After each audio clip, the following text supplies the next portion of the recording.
The same mine-to-market route that anthracite coal once took via the Lehigh and Delaware Canals and the Lehigh Valley Railroad now welcomes walkers, bicyclists, runners, and other outdoor enthusiasts.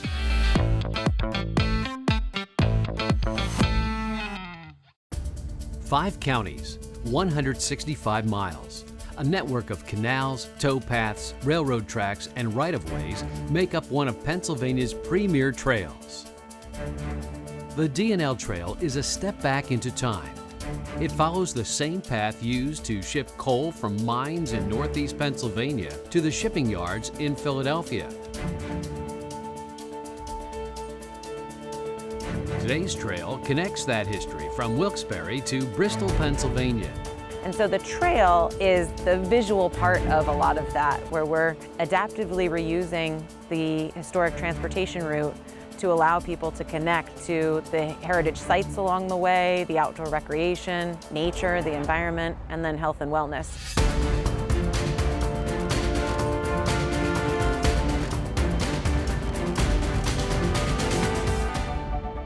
Along the way, you'll encounter mountains and valleys, forests and grasslands, charming historic towns, and trail-loving businesses.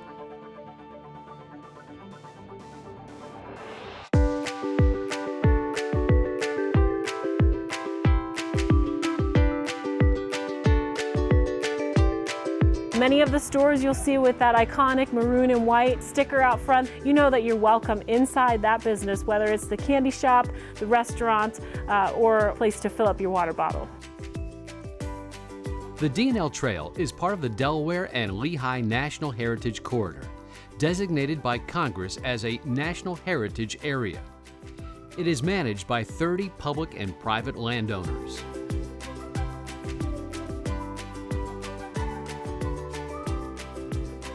So how can you enjoy this beautiful treasure?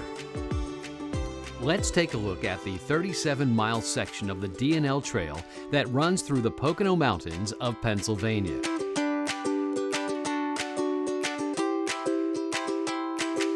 The D&L Trail is in a great location to see wildlife because you're right along the Lehigh River, so there's certain wildlife that are unique to that type of habitat, but you're also right in the Appalachian Mountains here. There's some areas where you'll see open grassland. You might see some wildlife that's unique to that kind of habitat in those places. For the most part, it's forested.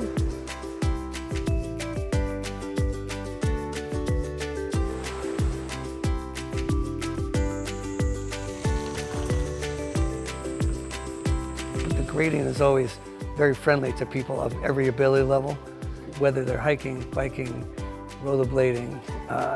You know, it's an ideal place to get out in the world of nature here.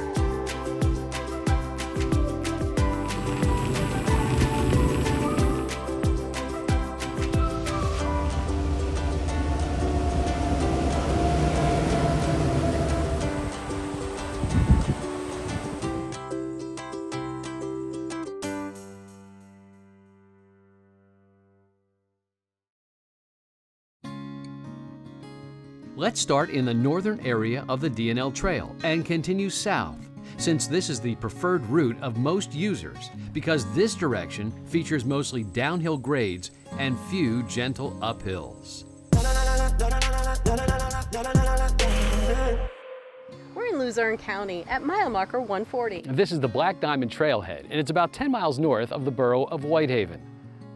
It's located off Route 437 in Wright Township. Here, the D&L Trail follows the abandoned path of the historic Lehigh Valley Railroad.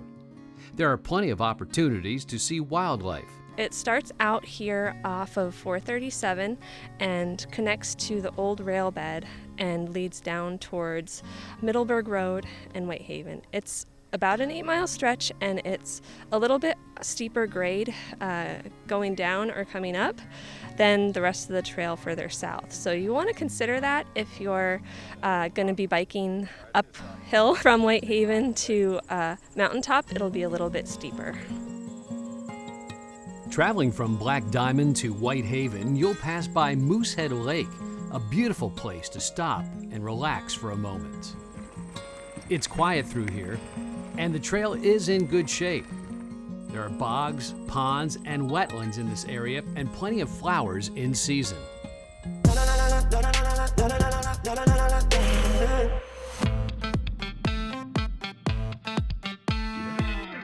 The borough of Whitehaven is along mile markers 130 and 131. The town is a beginning point for many who use the trail. Once you get down into Whitehaven, we consider that we've been working with organizations in Whitehaven as a trail town. So Whitehaven is a great place for people to stop for a bite to eat. There's pizza places, there's Tavern on the Trail is a new organization. So there's a lot to do in there.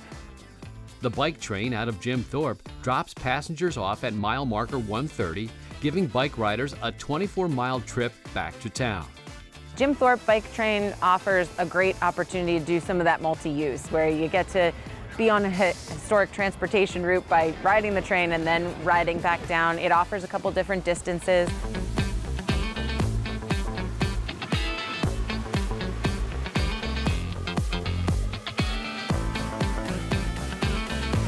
Coming out of Whitehaven, the next stop is the Lehigh Tannery Trailhead at mile marker 129, featuring the 600-foot stone ruins of the nation's largest producer of tanned hides back in the 1850s.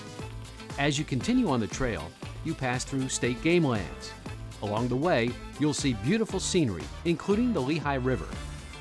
The trail is made up of different surfaces. The D&L Trail was laid out over a variety of surfaces that already existed. So the parts from Whitehaven down through the Lehigh Gorge it's a railroad access road. The top half from Whitehaven down to about Penhaven Bridge there's no railroad track on that side. So it's a beautiful gravel trail. This section of the D&L Trail follows the Lehigh River. It's the gorge, you can hear the rushing water, you can see the beautiful scenery. I can tell that the people here are really friendly on the trail, the sights are absolutely stunning. 8 miles south at mile marker 121, you'll encounter the Rockport Trailhead in Carbon County.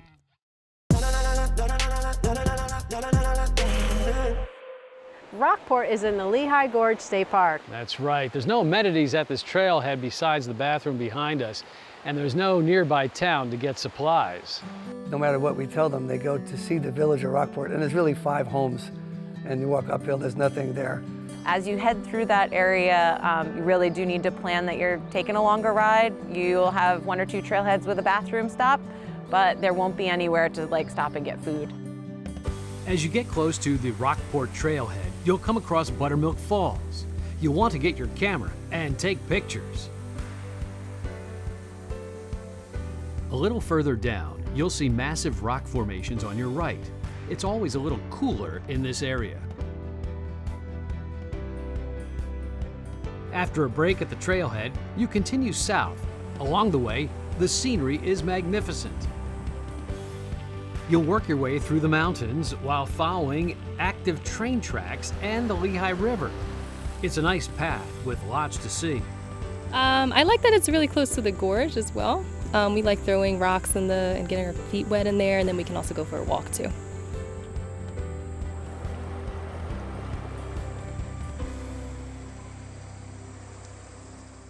The stretch between Rockport and Glenanoco is long, and communication with your cell phone can be spotty. People should be prepared that their cell phone cannot be their map the entire way, especially in those sections of Carbon County, some of those areas of the 26-mile Lehigh Gorge State Park. Paper maps are a good idea when traveling through this section. 13 miles from Rockport, you come to Glenanoco. The scenery here is magnificent. Near mile marker 108, you'll see an old rail tunnel where coal cars used to pass through the mountains. At this point, you are only 2 miles from the town of Jim Thorpe. On your way, you will cross the Lehigh River on the Nesquehoning Trestle. It's a great spot to take out your camera for pictures. Every mile of the trail is beautiful, and you might watch a bald eagle feeding, and you might stop for 20 minutes watching that. Good chance you'll see some really interesting things at various parts along the trail. Around here, we see porcupines every now and then. You see black bears every once in a while. Lots of birds So if you're really into birds, the D&L Trail is a great place to come during the spring and fall migration seasons. No matter what day of the week you walk, it's wonderful, and there's always someone or something new that you see. I mean, there's so much to see, and as I get older, there's so little time to see it. Yeah. But yet it's quality time. The town of Jim Thorpe is at mile marker 106. It's right here at the county-owned parking lot. As you move south through the parking lot, you'll come to the Jim Thorpe Visitors Center. It's complete with information on the area, and there's bathrooms with running water. The town of Jim Thorpe is a great destination on the D&L Trail. There are many trail-friendly businesses and points of interest. It's also a great place to start your journey on the trail for going north or south. Once you're down to Jim Thorpe, you're in another great trail town. There's so much to do. You've got all sorts of heritage areas you can visit, heritage sites, I should say, businesses, shops. You should note it can be difficult to ride through the town with its narrow sidewalks and steep hills. The town itself, the infrastructure, was built way before bike travel was common. So when you get into Jim Thorpe, everyone knows it's a cycling town, but you're best to leave your bike in either Josiah White Park or right here at the bike shop. We have public bike racks, lock it up, and then just cruise the town by foot. I would say if you're riding around the streets of Jim Thorpe, you do need to be very careful. You definitely want to be a pretty avid road cyclist just to make sure you know the rules of the road and you're kind of keeping your eyes out for cars that might be not aware that cyclists are on the road. There are places to stay, places to eat, places to shop, and even a bicycle shop for repairs and gear. There are a lot of great restaurants really within walking distance of the D&L Trail. So you can check out Molly McGuire's, which is very, very close. We have new restaurants definitely opening if you're willing to take a walk up Broadway in Jim Thorpe. A lot of great options that are right there off the trail in the borough of Jim Thorpe. Jim Thorpe is an historic town, originally called Mock Chunk. There are many points of interest to see as the town was central to shipping coal from mines to markets. And the Jim Thorpe Trolley Company operates taking visitors on tours. The popular Lehigh Gorge Scenic Railway offers different types of train rides. While in Jim Thorpe, try the Switchback Trail. It links Jim Thorpe to Summit Hill, where anthracite coal was discovered in 1791. The trail follows an abandoned gravity railroad that transported coal to the Lehigh Canal 9 miles away. For hikers and bicyclists, Jim Thorpe is a great town to stop in overnight. Most inns and bed and breakfasts can keep your bike secure while you sleep. It's pretty common nowadays. They do have facilities. In fact, they have an enclosed locked area for their bikes. Again, with the public bike racks, if they don't have it, you could lock it to one of the public bike racks.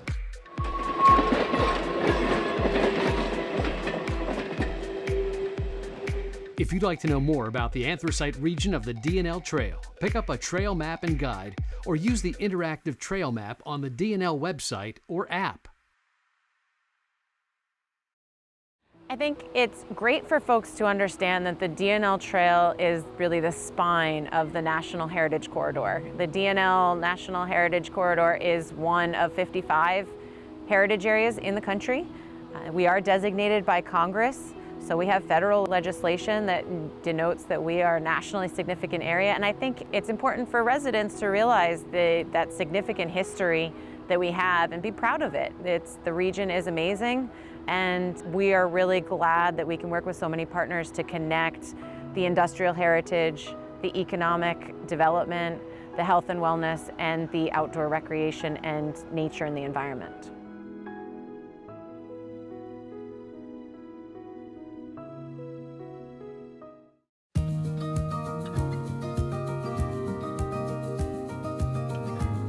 The D&L Trail is much more than hiking and biking.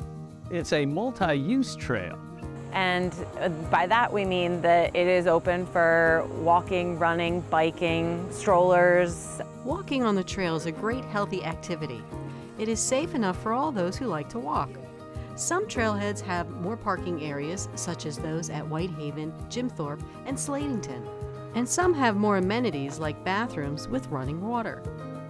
There are some areas up in the Anthracite region where you can go quite a few miles without a trailhead. We do have our suite of map brochures one for the Anthracite region, one for the Lehigh Valley region, and one for the Delaware Canal region. And they list on them all the trailheads, the GPS point for the trailhead, because unfortunately, street addresses don't always work for trailheads as easily, but they do show people where they can get on and off, and most of them show what amenities are at those trailheads. The trail itself is made up of a mixed surface. Some sections are actually paved, while others are packed gravel or loose stone. Be sure to wear the proper shoes for this activity. The sandals would be a little light, flip-flops would be a little light, a little thin, something with a thicker sole, not necessarily a high top, but something with a thicker, like a thicker sole, something that doesn't have to be a real big hiking shoe. Our running shoes are fine, and there's very little moving around on loose rocks on the entire trail. So you're on a surface that is somewhat like one's gravel driveway or better. Remember, if you walk or run a mile on the trail, you have to go the same distance back to where you started, unless you have made arrangements to be picked up at another trailhead. So you can do a day hike from any trailhead out and back, or if you bring two cars, you can put a car here and a car there and walk to your car and come back. Biking on the D&L Trail allows you to cover more ground in a shorter amount of time. Most people use a hybrid, touring, or gravel bike. It should have a minimum tire width of 1 1/4 inches. A bike with gears is not necessarily needed, as the trail has minimum grade inclines or declines. Rail trails are level and flat. Railroads never went up steep grades. Maybe in other parts of the world, certainly not here. So the grading is always very friendly to people of every ability level. Community organizations also use the trail to hold charity events. We've seen 5K walks, we've seen bike rides. We actually have our own D&L half marathon walk and run that we use the D&L Trail for to fundraise for the Heritage Corridor. So there's a lot of potential for folks to use it for charity events as long as the landowners approve it. And people don't always think of the seasonal uses for the D&L Trail. The winter, you can cross-country ski on sections of it, snowshoe on sections of it. And also, we do have some sections, depending on the land ownership, that allow equestrian, so horseback riding along the trail. Sometimes you're out on your bike and you are going to pass a horse. A lot of people that use it for nature, viewing, bird watching, access to picnic locations, photography, getting on the river or the canal, so water access. You can use it for so many different things.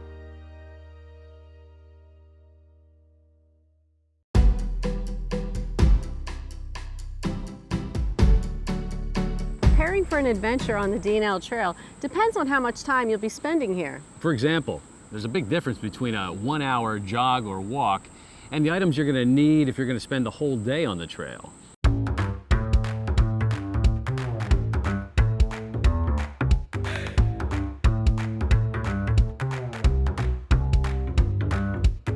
It's always important to have along with you, obviously, something to drink, some water, just in case you're out longer than you think. The weather can change, so paying attention to what the weather is that day, whether it's a short trip or a long trip. And also having along some bug spray. We are in Pennsylvania, there are ticks. A simple walk of a couple of miles means you may venture 2 miles from your starting point and then 2 miles back. While seasonal clothing is a must for everyone, you may want to take some other items. Your cell phone, you can access maps so you can see where you are on the trail. And if anything goes wrong, which is pretty rare, you'll have a communication device.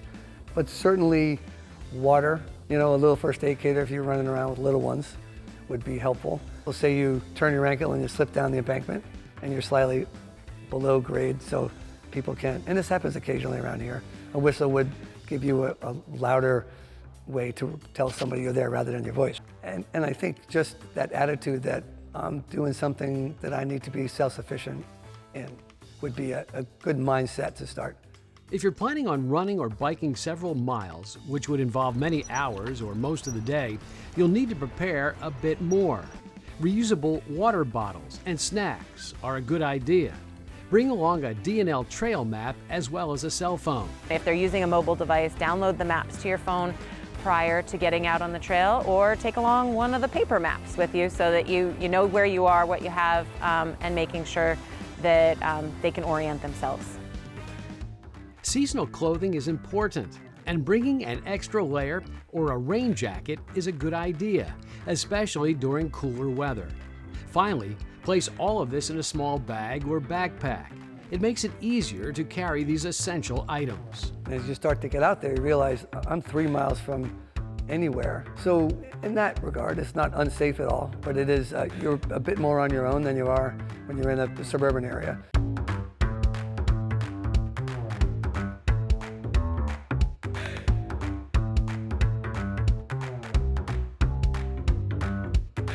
Some may want to plan a 2-, 3-, or 4-day trip on the D&L Trail. This will require more gear and some planning. We provide the bikes for them. We provide panniers so they could, bring anything they need with them, their equipment, their clothing, their spare shoes.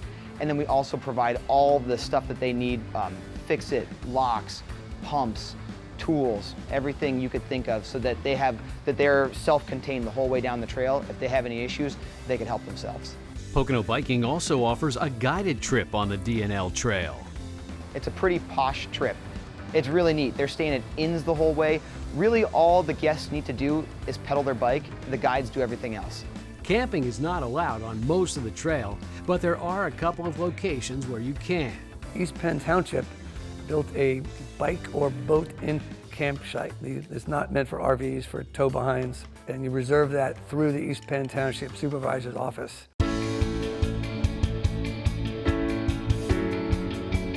You may want to schedule an overnight break in one of the trail towns where you can find lodging.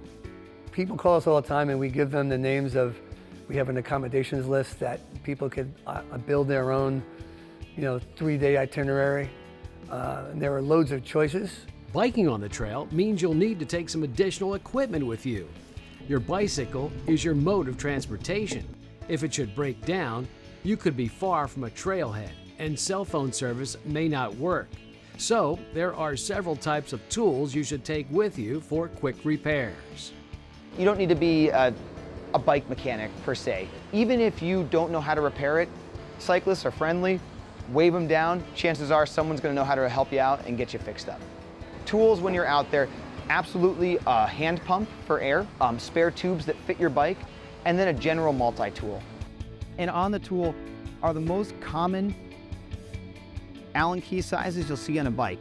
So it can tighten down almost anything on that bike. As well as it has some flatheads, and this is called a Torx bolt, which is a special bolt that is commonly found on bikes. Getting a good, reliable hand pump is really important. There are varying degrees of good to bad pumps. Get a good pump, because if you do have an emergency, you want it to work. This is a pannier bag. It's common on multi-day touring for bikes, and it goes on the back rack of the bike, and it carries your tools and all your emergency equipment, but it also carries your clothing, spare shoes, everything so that you could carry it with you on your bike.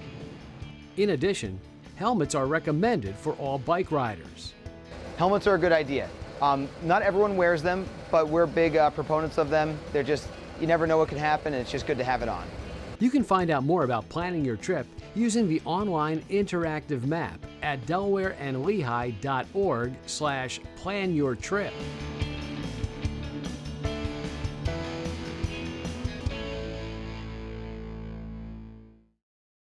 We would encourage anyone that's interested in supporting the D&L to become a member. Membership benefits provide access to the Josiah White II canal boat rides, the National Canal Museum, and access to the archives. So if people are interested in special events along the trail and at the museum, membership is a great way to support the organization and help this heritage area continue to expand our reach.